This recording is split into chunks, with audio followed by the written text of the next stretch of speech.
This is the EWN Podcast Network.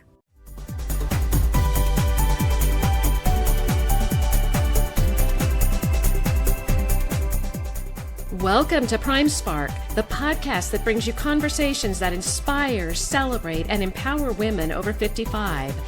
The second women's revolution is here, and it is time for us to fuel a spark that will ignite your way forward, illuminate your path, and reflect your gifts in the world. Now, here is your host for Prime Spark, Sarah Hart.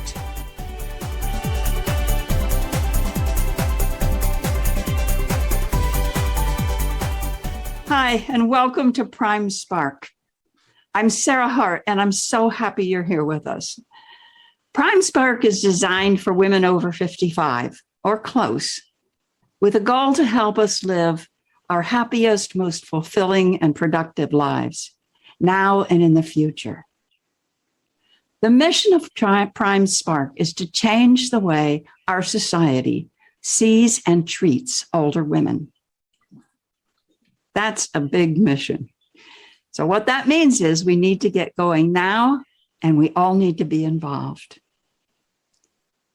Today, I have the great pleasure of talking with Walt Sutton, a man whom and whose work I greatly admire. Now, Walt and I both know he is not a woman over 55, but he has worked with many, many senior women, and I greatly value his perspective. So let me tell you about Walt. He's quite a man. After studying international finance at the University of Washington, Walt only lasted 3 years in the corporate world. In those days, large corporations were like anthills. And as he says, I just couldn't stand it. And so began a 23-year run during which Walt started, owned, grew, and sold 4 different successful companies. He employed over 2,000 people, lived well, achieved financial goals he never thought possible, and was careful not to miss any of the CEO perks. Then one day he'd had enough. He and his wife, Deborah, moved to Sedona, Arizona, to try to figure out what was missing, what was next. He started the search by taking a couple of years off, writing a book, Leap of Strength, and then traveled around the world, working with and learning from thousands of extraordinarily successful and sometimes happy CEOs. What began as a journey of discovery turned inward, and in time, the ex-CEO who ventured out returned as a teacher and coach. It has been an amazing odyssey, Walt says. From 1994 to 2020, he coached over 200 CEOs and managing directors, facilitated more than 1,300 programs, interviewed more than 15,000 CEOs and many thousands more key executives in North America, Europe, Australia, Asia, and Central and South America. Walt devoted this career to helping successful men and women to build better businesses and richer lives. The one thing he discovered, business is a subset of life, not the other way around. In 2020, Walt made yet another transition. At age 75, he retired from his speaking and coaching practice to write fiction and enjoy time with Deborah on a small farm on Whidbey Island, Washington. He completed his first novel called Finders Keepers and is halfway through a sequel, Losers Weepers, and is in the process of finding an agent. Welcome, Walt. I'm so happy you're here. Thank you, Sarah. Happy to be here with you. So, Walt, I always start with the same question, and mostly I've interviewed women, but I would like to ask you also, do you experience getting older? And if so, what is that experience? And if not, Why do you think it is you don't? Well, I'm delighted to experience getting older because the alternative is not to experience anything at all. So let me start there. I see growing older from two different vantage points. One of them is the physical standpoint of what you can and can't do versus perhaps what you used to be able to do. So, surprise, surprise, I can't run as fast as I used to run. There's just no question about it, and there's no point in fighting it. So then the question is, from the feeling standpoint, I get up most mornings, and before my feet hit the floor, I don't know, I think I'm 40, 45. It may be a little harder to wake up than it used to be, but my energy, my happiness at seeing the world, my little dog jumping up and down, waking me up, I don't feel like I'm 77. And as some of my friends often describe it, I'll be walking by a large window and see my reflection, and I wonder, well, who the hell is that guy? So it's certainly happening. And in a way, I'm glad it is happening because there's lots of good things that happen with being older. And the other way, I seem to be living in the 70s or in the 80s in terms of my energy and my optimism too for life. So that's how I'm experiencing it, I'd say. One other thing, I've been very fortunate that I've been modestly fit throughout my life, and I haven't had health challenges. And I think those are two important things to add. Yeah, I think so too. And all of us who are in that position need to be very, very, very grateful. So it's interesting because a couple of years ago, I had an online radio show called Prime Spark, and I interviewed many women. And when I asked them that question or a similar question, almost 100% said, I experience it physically, just like you said. Mm-hmm. I can't do some things I used to do. I have aches and pains I didn't used to have.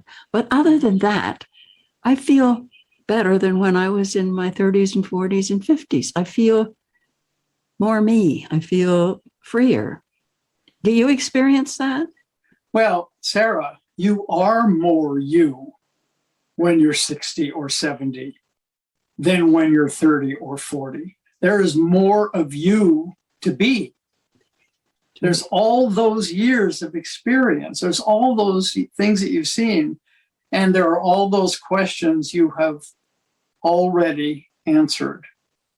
And it's a wonderful thing to have answered enough questions to enter into different places in life and have enough of experience to say and to show yourself, I may not have been here before, but I see what needs to be done here.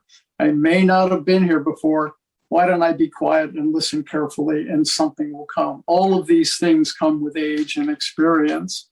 And so I believe there is more you of you there. One last thing, what I tell my coaching clients when they reach their 50s and 60s, hooray, you're not young and dumb anymore. And we'll just throw that out now. We won't expect you to be young and dumb. That's not an excuse. So all of those are manifestations of what you're talking about. And I think it's a great observation you make. And it's interesting because for many of the women I've spoken to, not all of them, but for many of them, one of the reasons, in addition to what you just said that I never thought of before, I'm going to think about that. That's great fun.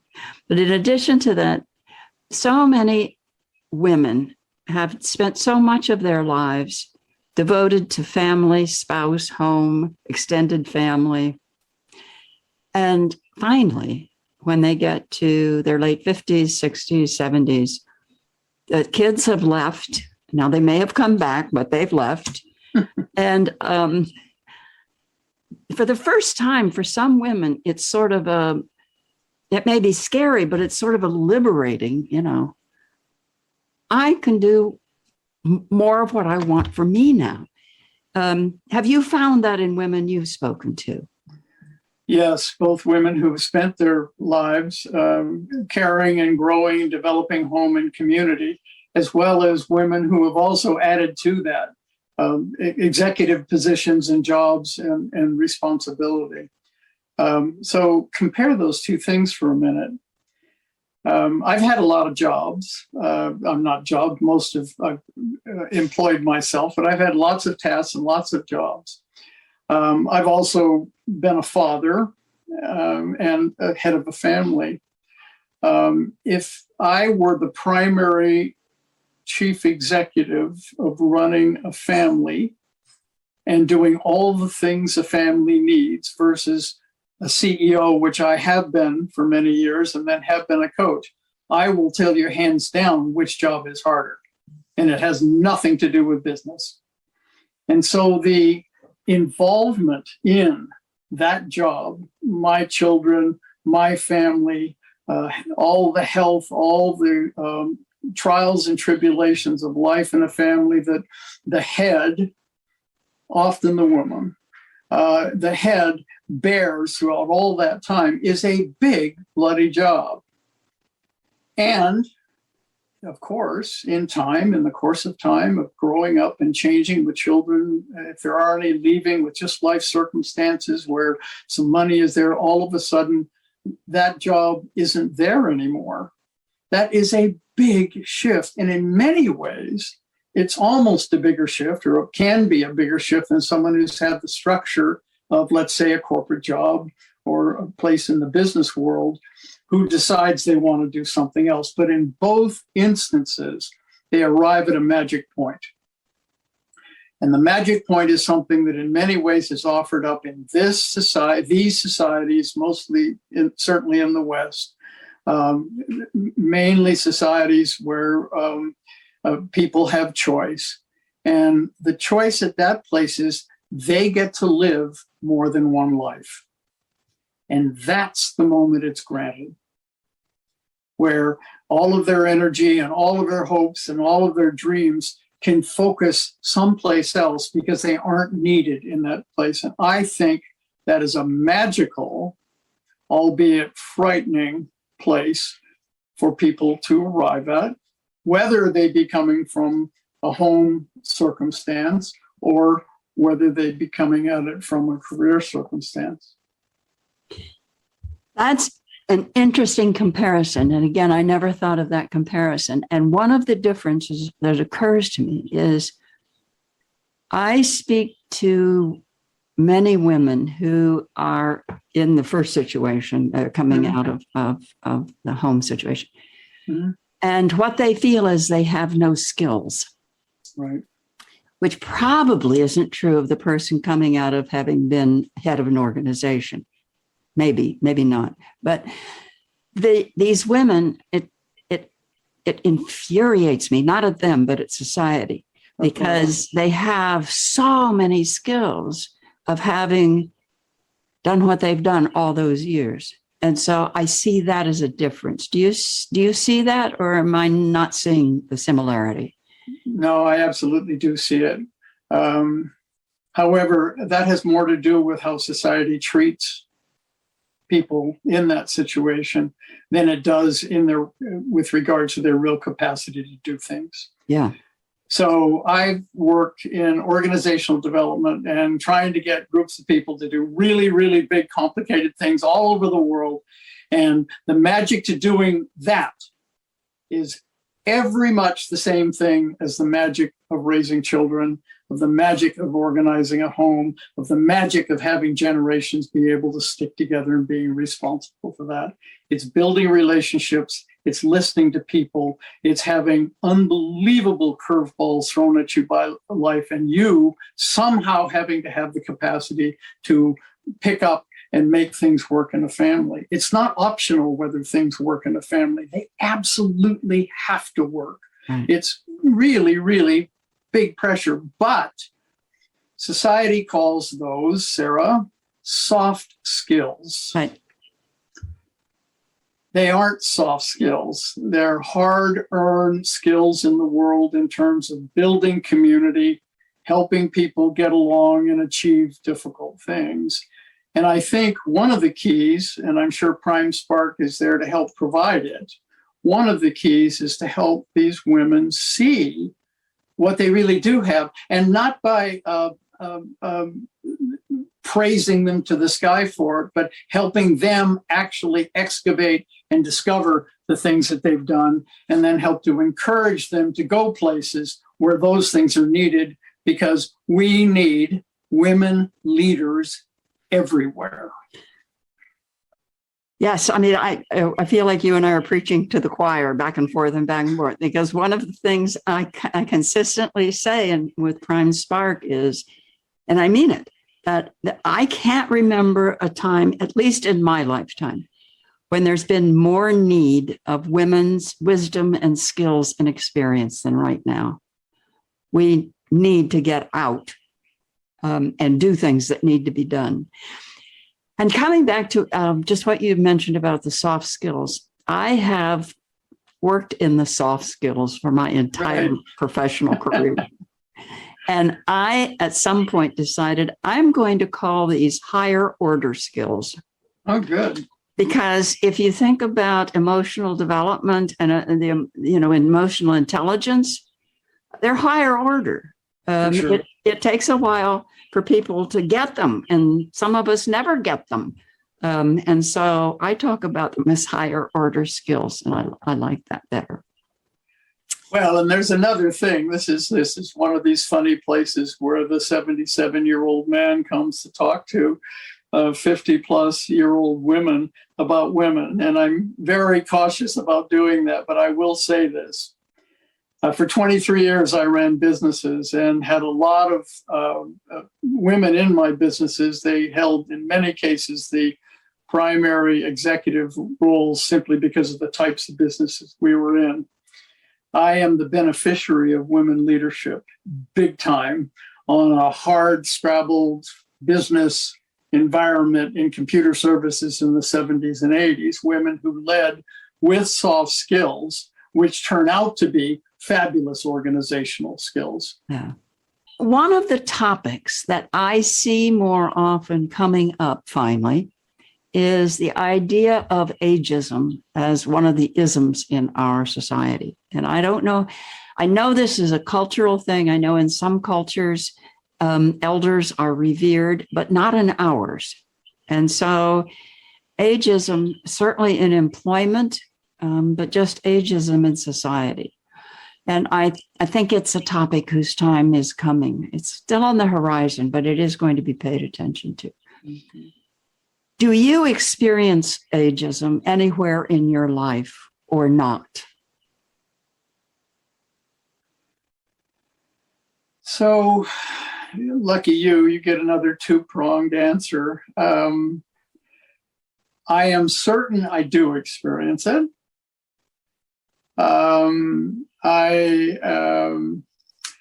found in the last maybe 20 years of my teaching of often younger people in leadership development and coaching, that when they first see the gray hair and the bald head and the, that they sort of deflate a little bit. They wonder really this is who they're sending in to do this for me, and I'm not so insensitive that I don't experience that. So the answer is, of course, I do. That's one side of it. The other side of it, though, and this is just for me, but I have friends who are my age, and I certainly know you have the same sort of cadre of people who do this type of work and are out there, are not wilting under the feelings of ageism, who see this and understand it and say, yes, this is the world. We live in a young, generally energetic, male, patriarchal society, as you talked about. And for example, I also live in Seattle and it rains here a lot.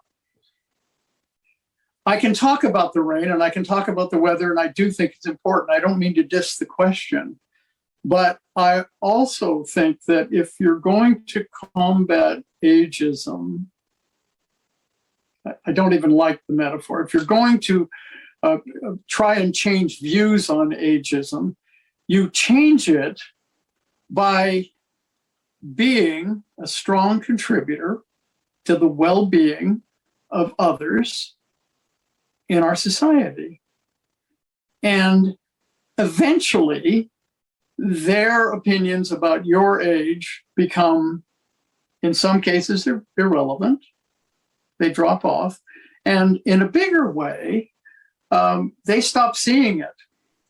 I have lots of men and women who are people I've worked with in their 40s and 30s and some early 50s, younger people. It's really what I'm getting at. And I marvel at how well men and women work together in those groups versus how men and women used to work together in my 75-year-old group. Now we get along better. But in other words, what I'm trying to say is this is the mood now. We can change the ageism thing by making contributions. And as I look back, I don't think ageism is as big an issue back here just as the gender difference used to be not that long ago, and still is. Men and women of my generation working together versus men and women in their 40s. So I think that it is an interesting issue.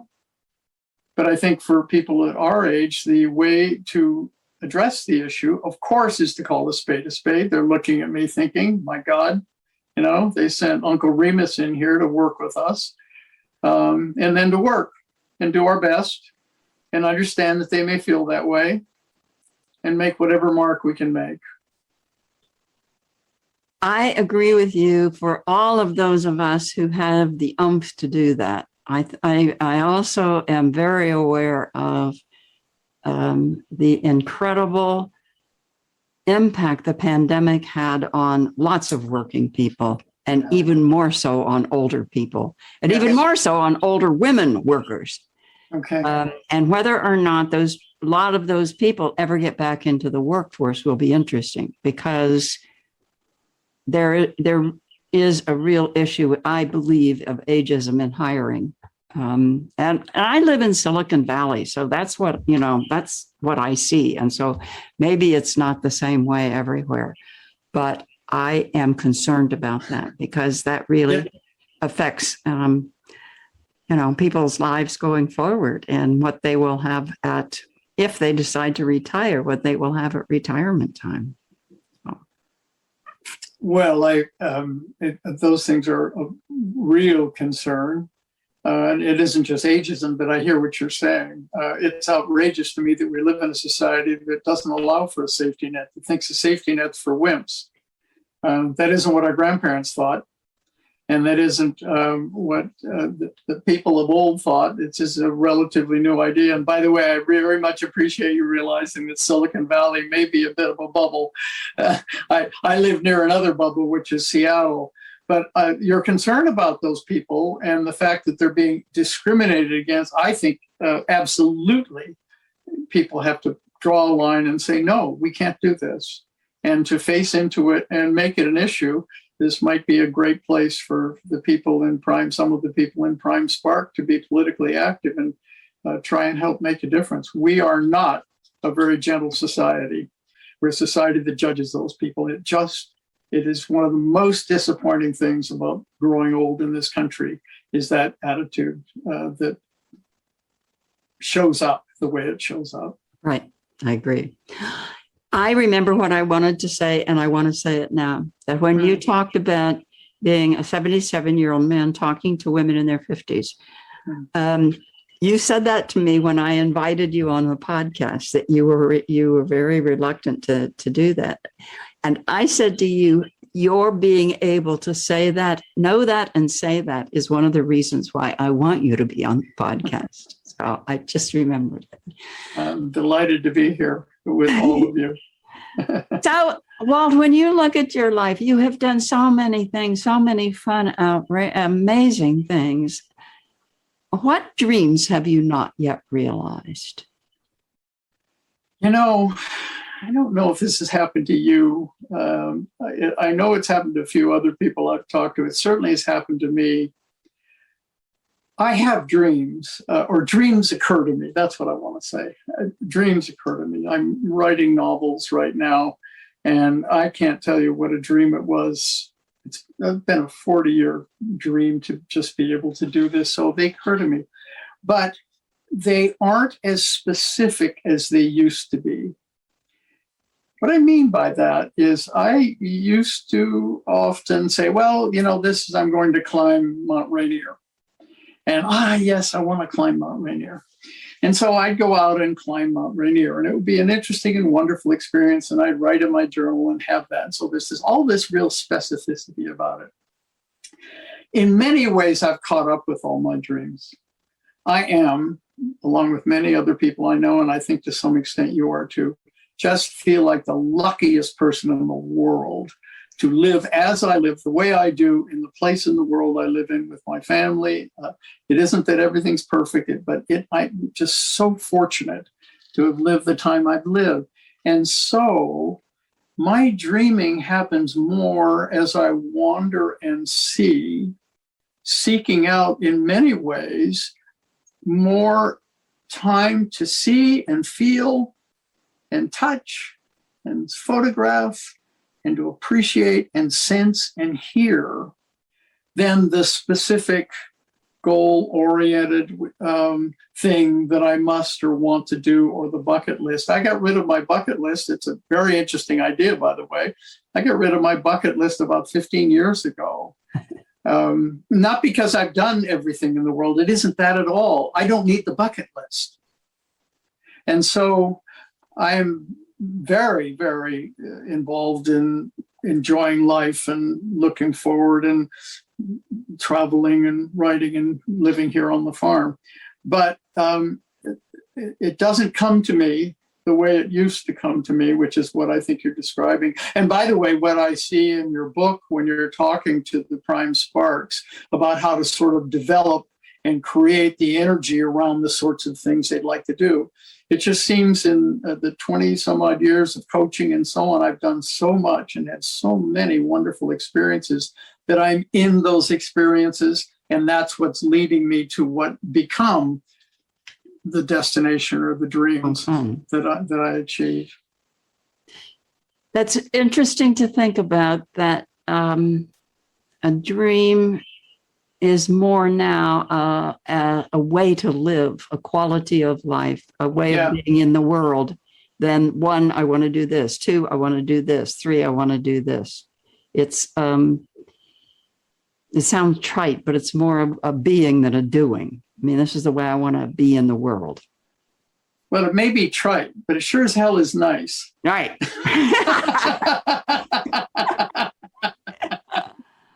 Oh, that's great. Okay, so I want to know about this novel. Tell us about Finders Keepers. Finders Keepers is a story about a Seattle cop who is wrongly accused of stealing $10 million. But the people who accuse him of it can't prove it. And they give him the opportunity to stop being a cop forever and getting an early retirement or going to jail. Surprise, surprise, he takes the retirement. He goes to the island of Kauai, Poipu Beach, and becomes a beach bum. And while he's a beach bum, the missing $10 million bounces around the world and causes all kinds of chaos in Zurich, Switzerland, in money launderers, in the Grand Caymans, where some of the money's hidden, with the drug queen of Henderson, Nevada, called Tilly Good. And all of this comes together in a very strange way to a showdown in Poipu Beach, when our hero comes out on top. Losers, keepers. So the good guys win this time. Boy, oh boy. Like I always said, when I'm in charge of the world, the good guys and gals always will win. Okay, so can you tell us anything about Losers Weepers? Well, Losers Weepers is that our hero, his name is Flash, our hero decides he's going to stay on Kauai. And even though he stays there as a beach bum, he now, by the way, ends up with $10 million. He is at the epicenter of a war, actually, between a very large Chinese company that has a security division, who are sort of like one army, and a security service in Beverly Hills, California, which is like another army, and they end up fighting a turf war, believe it or not, on Kauai. And our boy Flash, once again, although it's only half done, but I know he's going to come out of this. Oh yeah. Has a very interesting experience of resolving it and keeping Kauai the pristine, wonderful place that it is today. And in fact, I just got back from Kauai doing some serious prime research on restaurants and other locations, which are going to be scenes for things to happen in the future. Oh, what fun. I can't wait. Well, my favorite genre of reading are mysteries. I read, that's pretty much, starting several years ago, and I don't know why, but that's pretty much all I read right now, other than books I want to read for professional reasons. And I like to find a main character that then is in several books, and I always am happy when I know that there's a next book, because that means that the person survived. And so then I can easily read to the end of the book I'm reading, because I know the person lives. Well, that's a good, you should read Donna Leon's. Oh, I do. Yeah, she's one of my very favorites. Me too. And Louise Penny. And I just have the brand new Louise Penny book that I haven't opened yet, but it's there waiting. So tell me just finally, Walt, of all the things you've done, what would you most like your legacy to be when you leave this earth, which won't be for a long time yet? I've been with a lot of people who wanted a legacy. You work with high achieving people, and there's a real honest desire to make a difference in the world and to see that difference manifest itself. And I've watched it, and I'm very encouraging of people to do that. I happened, however, to be a sort of a follower of Irvin Yalom. He's a psychotherapist down at Stanford, actually, and the founder of existential psychotherapy. And he has an idea about leaving your mark called rippling. And what rippling, he says, is like taking a pebble and throwing it into a very calm pond. And when you do, the waves go out and slowly make their way to the shoreline. I think my mark or marks aren't necessarily the things I may have accomplished, but what reaches the shoreline. And I can't possibly know what they are.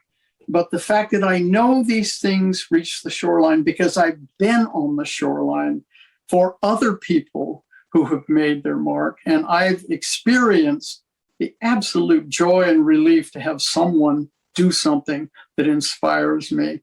That the notion of rippling is the legacy I would like to leave. By that, I mean, however people have experienced what I do, whatever it can do for them, the idea of that and the metaphor as well is plenty for me. I love that metaphor. That's a beautiful metaphor. And I know that you have many, many, many ripples and many, many, many shorelines that they've touched. So if somebody wanted to get in touch with you just to further the conversation, how could they do that? You can email me at wsutton, all one word, WSUTTON @mac.com. I answer emails and we'll be glad to receive anything people have to send. Thank you. So that's our time for today. Please join us again. You can find out more about Prime Spark at www.primesparkwomen.com. You can find our podcasts at any of the major podcast outlets. Thank you so much to my guest, Walt Sutton, one of my favorite people in the whole world. Don't forget, you can contact him at wsutton@mac.com. And if you write to him, he will respond. So thank you for being with us today. Take care. Spread love and tolerance. Bye-bye. Bye-bye.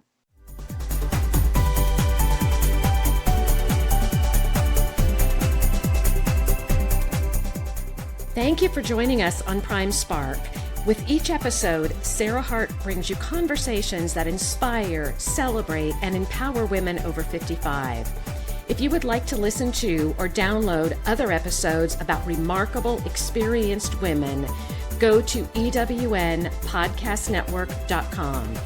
This podcast is also available at Spotify, Apple Podcast, and most other major podcast sites. The second women's revolution is here, and we hope that you use the insights you've gained here to fuel the spark that will ignite your way forward, illuminate your path, and reflect your gifts in the world.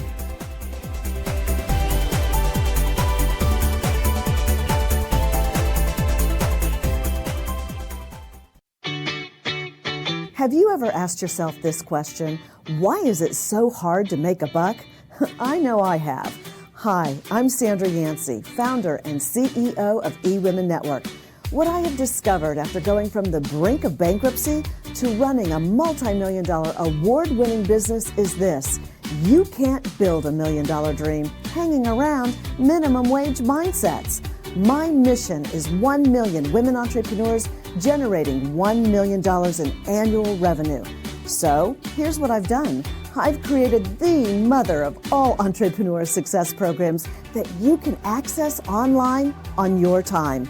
It's called Monetize Me Now. It's a 7-module online course that is 100% my success formula, covering mindset, mission, management, motivation, marketing, and measure.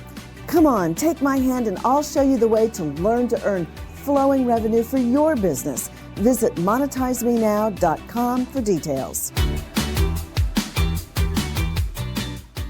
Calling all speakers, eWomen Network has speaking engagements all over North America that must be filled. Are you a gifted messenger, author, expert, or successful entrepreneur that can help women entrepreneurs grow their businesses? Our mission is to help 1 million fulfilled women each achieve $1 million in annual revenue. If you're a speaker that can help women prosper, go to eWomenNetwork.com and sign up as a pro member of our Speakers Network.